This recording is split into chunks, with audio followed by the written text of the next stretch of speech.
Hi again, thanks for coming again. Today we're going to be talking about chicken stock. Now I know the other day we went over veggie stock, and it's kind of close to the same except it's chicken, because the chicken enhances the flavor of the stock, gives it more of a body from the gelatin and everything coming from the bones and everything else. Some people will take in sauteed veggies or do this and that, but there's no need. I mean, you can make a stock strictly from the products you have. First thing we're going to do again, we're going to make a sachet. A sachet, of course, like I said before, has to do with extra flavoring for the stock.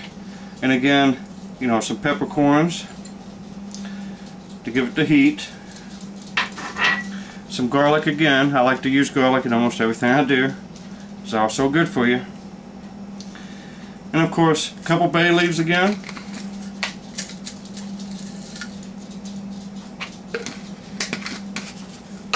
Some thyme.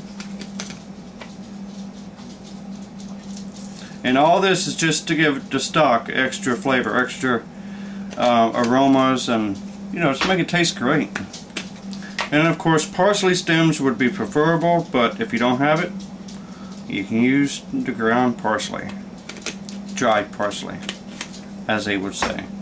And again, we're going to take and bring that up just like this, so that we can tie it off with our string.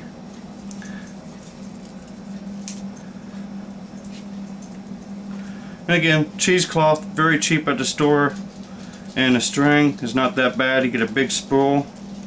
You can pick either one up at the dollar store or Walmart. And there we have our sachet for our chicken stock. Now, with that being said, let me put these things away. We need 50% onion, 25% carrot, and 25% celery. And with that, that is called our mirepoix again.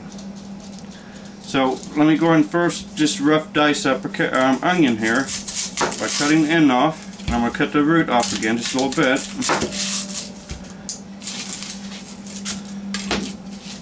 Like I said, I like to slice it right down the center.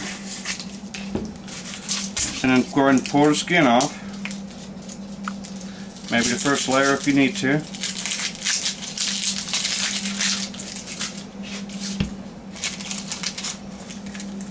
Some people actually do use the skin in like the veggie stocks.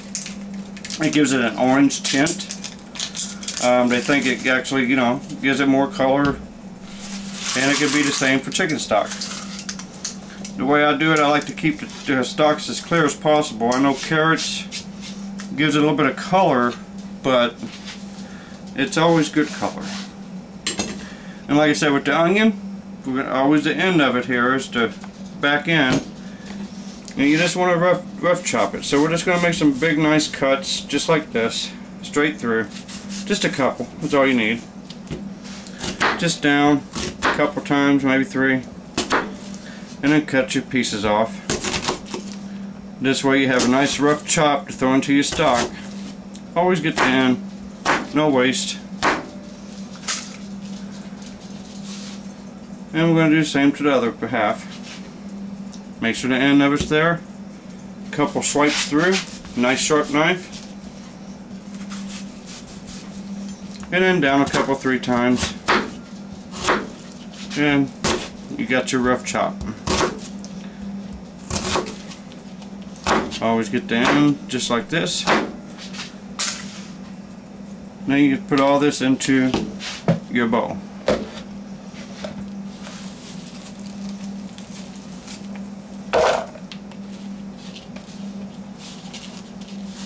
And like I said, mirepoix is a French term, and it's just basically a base for flavoring for your stock. There's your onion. Now we're going to go ahead and do our carrots, which I've already peeled them with the peeler. I'm going to go ahead and chop the ends off. I just think it's much better. Keep the dirt from coming out, even though, like I said, you wash your veggies in the first place. And then just a nice rough chop on your carrots.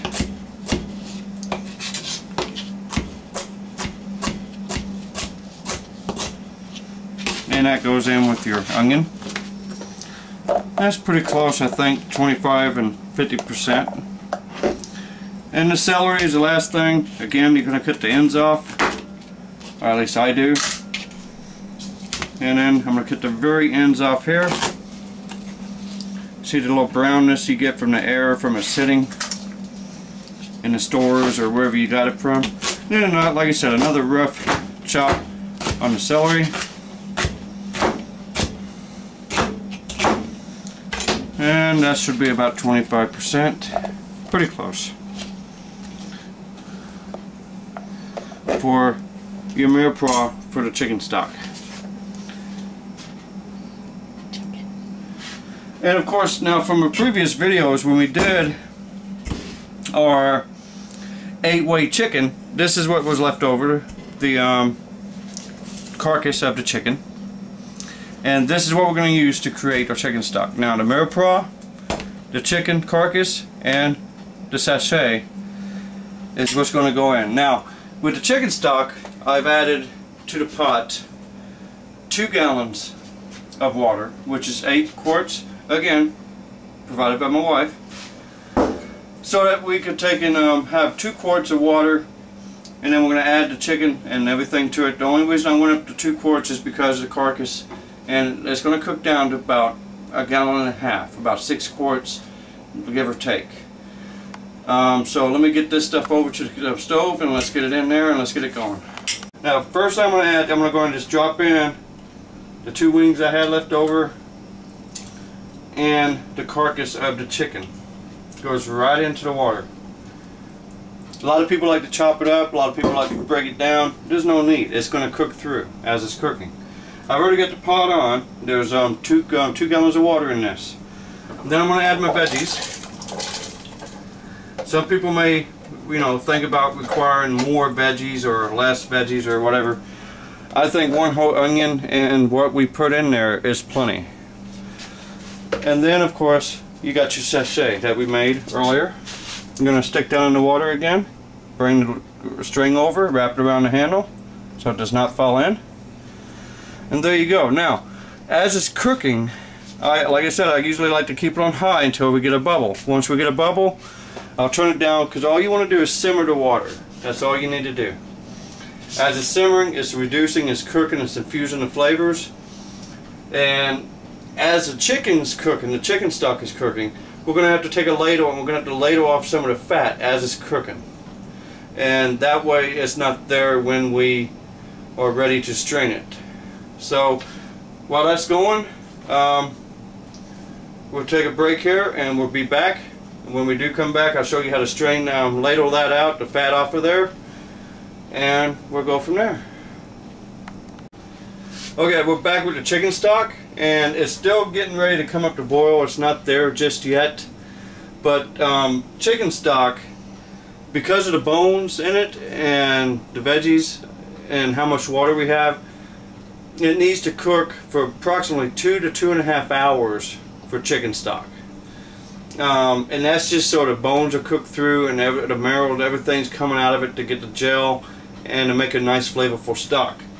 It's getting close, but as soon as it comes up to a boil, I'm just going to turn it down to a simmer, and once it's on a simmer, I'll bring it back when I'm getting ready to skim it to get some of the fat off of it, and we'll go from there. Okay, we're back with the chicken stock. As you can see, there is some fat floating on top now. And I'm just going to demonstrate how to skim. This is what we call skimming. And you're just going to use a ladle. Just try to get most of the fat off the top of the chicken stock as it's cooking. So when you finally get ready to strain it, it will not have it in the chicken stock itself. And this is just a demonstration on how to skim your chicken stock. And it would be the same for a beef stock or any other stock that has to do with meats, because of the marrow and the skin produces the fat. So I just wanted to bring you back and show you that piece.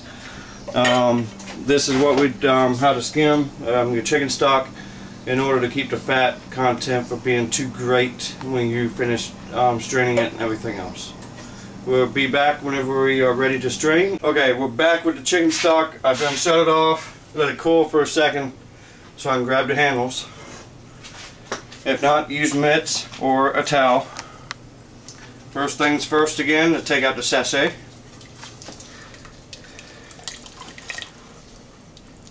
And we just place that over here, out of the way. And we have our chicken stock now. This should be a richer, more flavorful, a little bit darker than the vegetable stock. But we're doing the same thing. We're just going to start scooping it out into our strainer. And like I said before, you can use a chinois, which is a cone shape.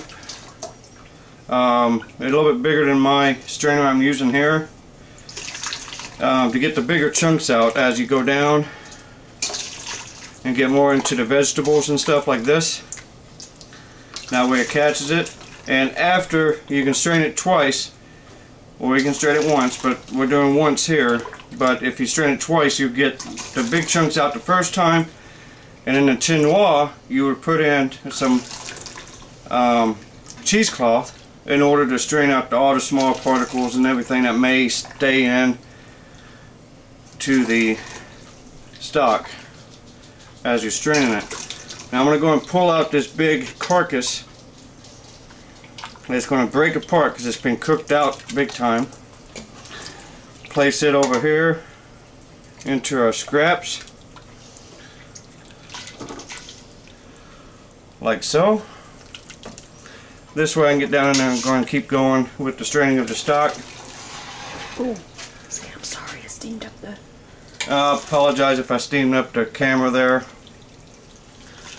And as we keep going, now, like as I was saying, we finished up the stock, scooping it out. We'll probably strain it a second time, and it can be used for soups, bases, making sauces, different products, different things. And this is the chicken stock. You can see it's nice and clear, still hot, you can see the steam, but it's nice and clear. There's no big particles left in there, and the flavor is outstanding. That's how you make chicken stock. It's kind of the same concept as vegetable stock. You can can it, freeze it, and keep it in the fridge for 3 to 4 days. And I want to thank you again for coming, and come cook with me. This is Jerry Taylor.